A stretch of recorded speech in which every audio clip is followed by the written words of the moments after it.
தளபதி Vijay and Trisha இவங்க 2 பேருமே கல்பாத்தி சுரேஷ் மகன் வெட்டிங் ரிசப்ஷனுக்கு இப்போ ஒன்னா வந்திருக்காங்க.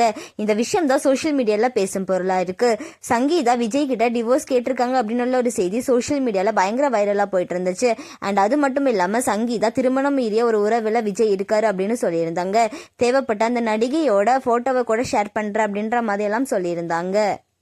இப்ப தளபதி விஜய் அண்ட் த்ரிஷா இவங்க 2 பேருமே ஒரே கலர்ல ட்ரெஸ் பண்ணிட்டு வந்திருக்காங்க. அதோட வீடியோ தான் இப்ப வைரல் ஆயிட்டு வருது.